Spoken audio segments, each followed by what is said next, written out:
So it's 3 in the morning, couldn't sleep, and I got no chill, so I'm gonna drink a glass of whiskey.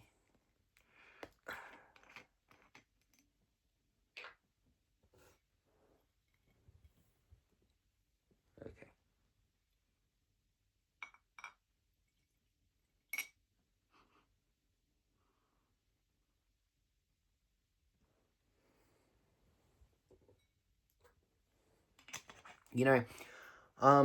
Straight in, okay. I want to talk about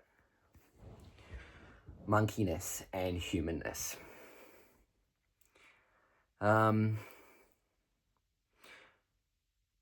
It's hard to speak about because it's like, to get to the point, I have to get through to a humanist perspective to explain monkeyness. And then at the same time, I'm going to be talking about humanness, which connects to monkeyness in the fact that you're a fucking monkey. But I still got to talk about humanness. You catch what I'm saying? There's a bit of a paradox going on. Yeah.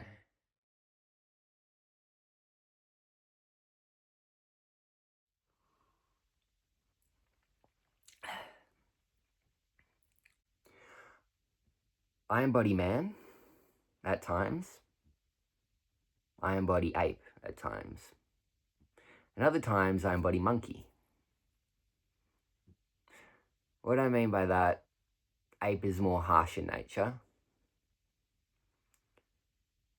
more embodiment of the pain that it is to be human or animal. Man walks around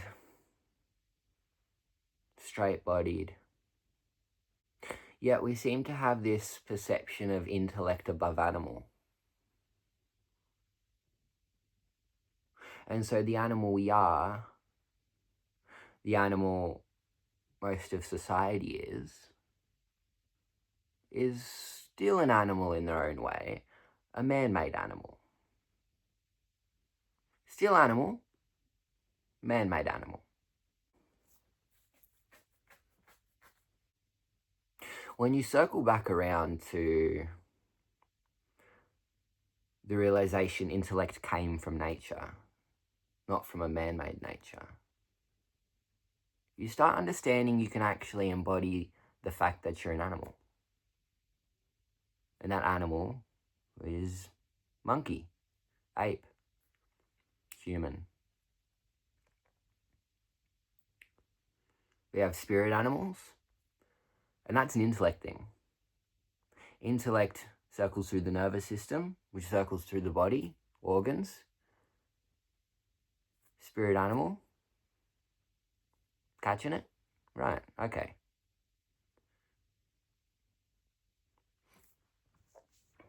The reason I wanted to bring this up is because I've been struggling with presence. How the fuck does one get enlightened? Enlightened, fucking hell. I guess that's the goal of all of us, hey? How does one reach a state of awareness above what you know isn't by being present, having to come back around to the remembrance you have to be present,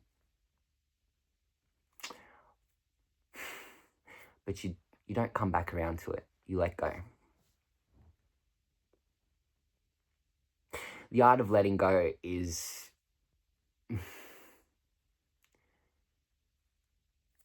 it's an intellect thing. And what are you? That's right, you're an animal. Oh, there we go. You're an animal, yes. An animal who uses body and brain. Consciousness. But where's... Come on, you're a human. Where's the consciousness happening? Right in here, man. All of this is happening in here. You know? I guess we're circling back and we're calling it Nitch naturally. Hello? I would invite you, but I know you're cozy. Right, you can meet Edith another time. So I'm getting at with following Bonky, body and monkey instead of intellect. Envision your hands, okay? When I say envision them, I mean don't just look at them. Feel them. Know they're there. Envision them, right? When I grab something, it's like a monkey grabbing a piece of fruit. You grabbed it. I grabbed it off the tree, which was my chair.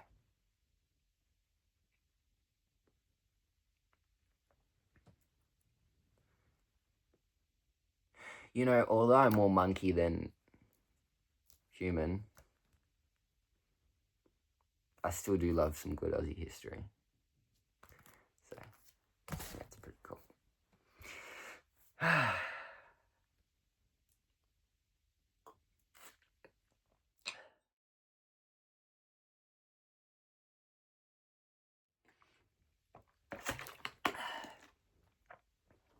Anyway.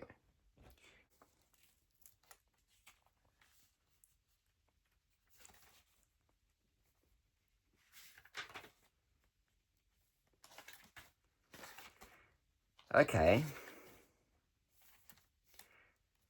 Here's a good one. The trifle of life. Earth is a sphere. So given, so is the universe. Okay. I wonder if I go into it. Sorry, I wrote this a few days ago. Okay. What's out there is the quantum state of Earth. Because it cycles back, remember? It's a circle, a sphere. Right? Like the snake eating its tail. It's a circle, a sphere. Okay, that's funny.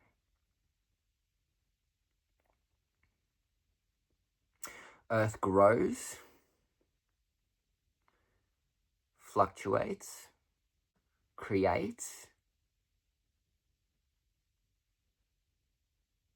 moves souls,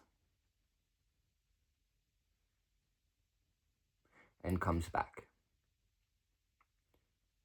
There's a word in there. I want to say it. It looks like retracts.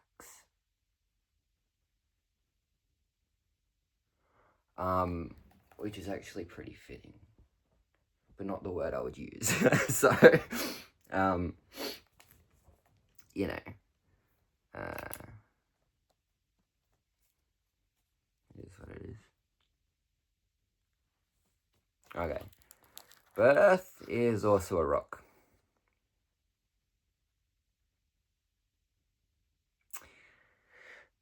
And a stone. And your brain. And your body.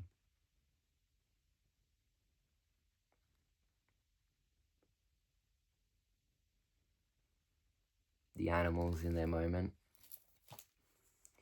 So the question is, if Earth, the universe, is not just a universe, it's not just Earth, it's not just a rock, it's not just a glass of whiskey, because the quantum state of everything, remember? The question is, the bird outside I'm not experiencing, is it also him? That I don't know. That I don't know.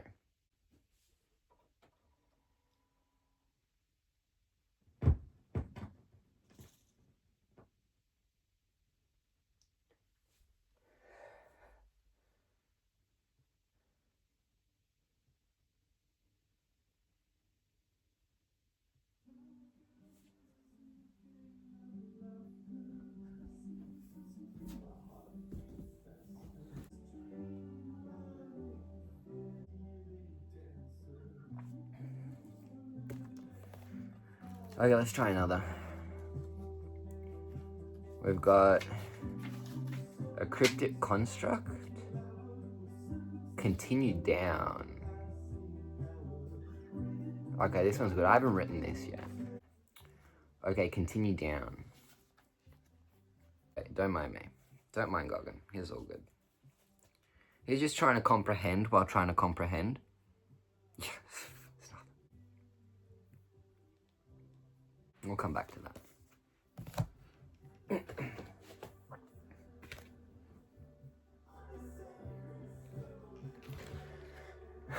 Circles.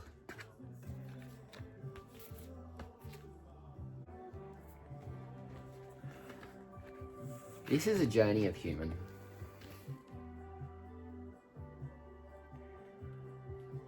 A never-ending circle of human. And you know what the journey is? Mac made the journey the finished product. Okay, this is very controversial. This goes against everything everyone ever has said. Never read a book by its cover, right? How am I gonna know if I want to read the book?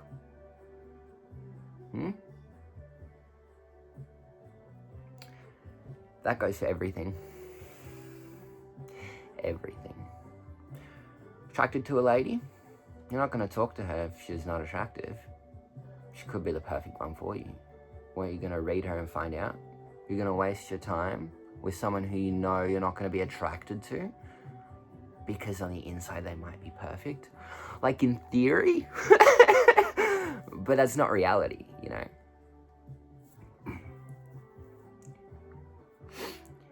I'm not sticking around for this journey. I'm sticking around for the end of this journey. My journey definitely has stages. I'll break that down in another time. But let's say the 5th stage, that's absolute God, that's enlightenment, that's Jeshua, that's Buddha, that's the one, you know? That's why I listen to music, because it's the finished journey, you know? It's a journey you can dive into, but the truth is, it's so perfect. The journey of an album. It's not like a life, you know? It's a life of heaven.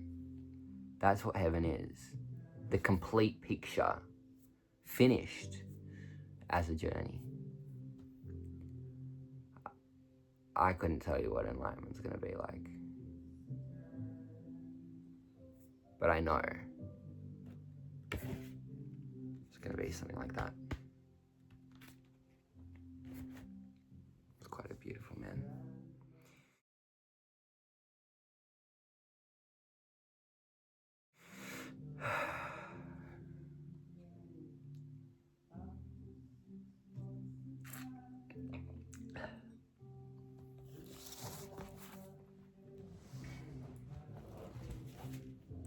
Take ants, for example.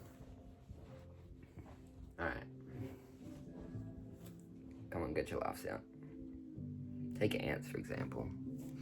Now take your neurons, right? If they even exist. I'm not watching them. Alright, so take ants, for example, okay? Take your neurons. You're watching them, right? Sort of watching your brain, okay? I'm not diving deep, because this is for the intellectual, the ones who get it, right? Now take the universe and the spheres and the galaxies, right? Light years and light years apart, right? Time is relative. Time is relative to what's perceiving, to who's perceiving, to where you're at, to gravity. Time's relative, right? Time, fucking time. Time is relative. Okay, sure. They're neurons. They're those ants. Now, how is it that there can be an ant pile there, an ant pile there? Right, so I'm watching these ants in this time. I go over there to that time and I start watching those ants. It's a different time, a different person.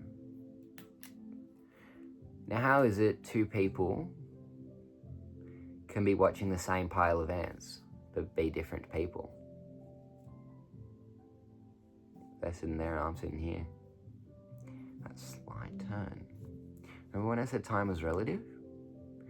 Now take this room.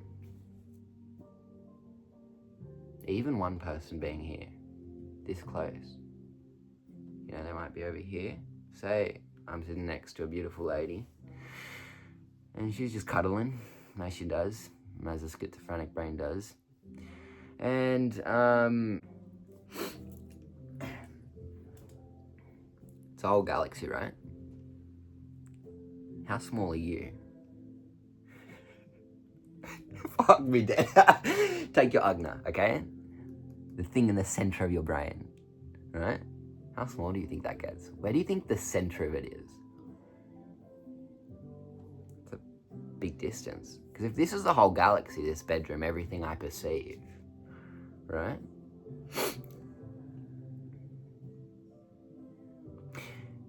And that's where enlightenment comes in. Okay, say you perceive everything. There's nothing you don't perceive, right? So then what's the smallest piece? What's the smallest piece? But how does that work? Unless the quantum realm is quantum. Alright. Goggon will be quiet now while he reads you another passage.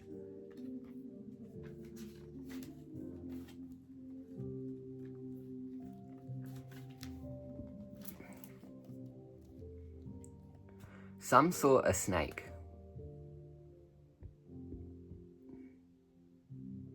Some see rectangles. Some see a lake. Each came back different, depending on which side of the god they grasped. Yeah. Look, that's the end of that. I think it's time to introduce myself. I'm Goggon Oliver. Noah Ignatius. Apollo Gurgich. Call me what you want. I'm the monkey Goggon. That's what I'm trying to be. I'm trying to grab shit. Grab, get, and go. Just like a grog. Till next time.